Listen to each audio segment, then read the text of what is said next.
BJP ರಾಜ್ಯಾಧ್ಯಕ್ಷರ ಬಗ್ಗೆ social ಮೀಡಿಯಾದಲ್ಲಿ ರಾಜೀನಾಮೆಯನ್ನ ಕೇಳಿದ್ರೆ ಅದು ನೀವು ಕೊಟ್ಟಿರುವಂತಹ ಭಿಕ್ಷೆ ಅಲ್ಲ. ಸೋಷಿಯಲ್ ಮೀಡಿಯಾದಲ್ಲಿ ಬರೆದ ಮಾತ್ರಕ್ಕೆ ಸಂಘಟನೆ ಒಡೆಯುವುದಿಲ್ಲ ಎಂದು ಬಿಜೆಪಿ ಜಿಲ್ಲಾಧ್ಯಕ್ಷ ಸುದರ್ಶನ್ ಮೂಡಬಿದ್ರೆ ಗರಂ ಆಗಿದ್ದಾರೆ. ನಗರದ ಬಿಜೆಪಿ ಕಚೇರಿಯಲ್ಲಿ ನಡೆದಂತಹ ಪತ್ರಿಕಾಗೋಷ್ಠಿಯಲ್ಲಿ ಮಾತನಾಡಿದ ಅವರು, ಕೆಲ ದಿನಗಳಿಂದ ಸಾಮಾಜಿಕ ಜಾಲತಾಣಗಳಲ್ಲಿ ಬಿಜೆಪಿ ರಾಜ್ಯಾಧ್ಯಕ್ಷರ ಬಗ್ಗೆ ಅವಹೇಳನ ಮಾಡ್ತಾ ಇದ್ದಾರೆ ಎಂದು ಆರೋಪಿಸಿದ ಅವರು, ಸೋಷಿಯಲ್ ಮೀಡಿಯಾದಲ್ಲಿ ದುರ್ಬಲ ರಾಜ್ಯಾಧ್ಯಕ್ಷ ಎಂದು ಹೇಳಿಕೆ ಕೊಟ್ಟ ಕೂಡಲೇ ಅವರು ದುರ್ಬಲರಾಗುವುದಿಲ್ಲ. ರಾಜ್ಯಾಧ್ಯಕ್ಷ ಹುದ್ದೆ ಸಂಘಟನೆ ಅವರಿಗೆ ಕೊಟ್ಟಿರುವಂತಹ ಜವಾಬ್ದಾರಿ.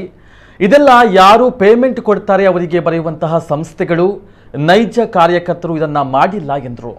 ಕೆಲವರು ಸಂಘಟನೆಯಲ್ಲಿ ಪದವಿ ಅಥವಾ ಹುದ್ದೆಯನ್ನು ಕೇಳಿ ಬಂದು ಸಿಗದೇ ಇದ್ದಾಗ ಸೋಷಿಯಲ್ ಮೀಡಿಯಾದಲ್ಲಿ ಬರೆಯುತ್ತಾರೆ ಎಂದರು. ಸೋಷಿಯಲ್ ಮೀಡಿಯಾದಲ್ಲಿ ಬರೆದ ಮಾತ್ರಕ್ಕೆ ಸಂಘಟನೆ ಒಡೆಯುವುದಿಲ್ಲ ಎಂದು ಯಾರದೇ ಹೆಸರನ್ನ ಉಲ್ಲೇಖಿಸದೆ ಸಾಮಾಜಿಕ ಜಾಲತಾಣಗಳ ವಿರುದ್ಧ ಹರಿಹಾಯ್ದರು. ಆತ್ಮೀಯ ಮಾಧ್ಯಮದ ಮಿತ್ರರೇ, ಕಳೆದ ಕೆಲವು ದಿನಗಳಿಂದ ಸಾಮಾಜಿಕ ಜಾಲತಾಣದಲ್ಲಿ ನಮ್ಮ ಭಾರತೀಯ ಜನತಾ ಪಾರ್ಟಿಯ ಸನ್ಮಾನ್ಯ ರಾಜ್ಯಾಧ್ಯಕ್ಷರ ಬಗ್ಗೆ ಅವಹೇಳನಕಾರಿಯಾದಂಥ ಮಾತುಗಳು ಬರ್ತಾ ಇರೋದನ್ನು ಗಮನಿಸ್ತಾ ಇದ್ದೇವೆ. ನಮ್ಮ ರಾಜ್ಯದ ಅಧ್ಯಕ್ಷರಾದಂಥ ಸನ್ಮಾನ್ಯ ನಳಿನ್ ಕುಮಾರ್ ಕಟೀಲ್ ಜಿ ಅವರನ್ನು ಸೋಷಿಯಲ್ ಮೀಡಿಯಾದಲ್ಲಿ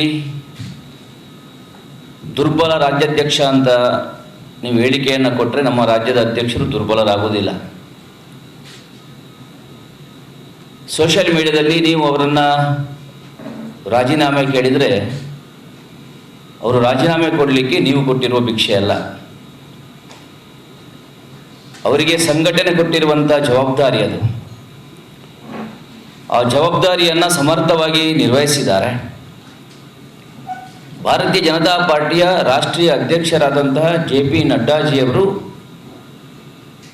ನಮ್ಮ ರಾಜ್ಯಾಧ್ಯಕ್ಷರ ಕಾರ್ಯವೈಖರಿಯನ್ನು ಮೆಚ್ಚಿದ್ದಾರೆ, ಅವರಿಗೆ ಶಾಬಾಸ್ಗಿರಿಯನ್ನು ಕೊಟ್ಟಿದ್ದಾರೆ. ಅವರ ನೇತೃತ್ವದಲ್ಲಿ ಈ ರಾಜ್ಯದಲ್ಲಿ BJP ಭಾಳ ಯಶಸ್ವಿಯಾಗಿ ಸಂಘಟನೆ ಆಗಿದೆ. ಅನೇಕ ಚುನಾವಣೆಗಳನ್ನು ಎದುರಿಸಿದ್ದೇವೆ. ಆ ಚುನಾವಣೆಯಲ್ಲಿ ಅಭೂತಪೂರ್ವವಾದಂಥ ಗೆಲುವನ್ನು ನಾವು ಸಂಪಾದಿಸಿದ್ದೇವೆ. ಕಳೆದ 3-4 ದಿನಗಳಿಂದ ಇದನ್ನು ಗಮನಿಸಿದಾಗ ಕೆಲವು ಅಂಶಗಳು ನಮ್ಮ ಗಮನಕ್ಕೆ ಬಂತು.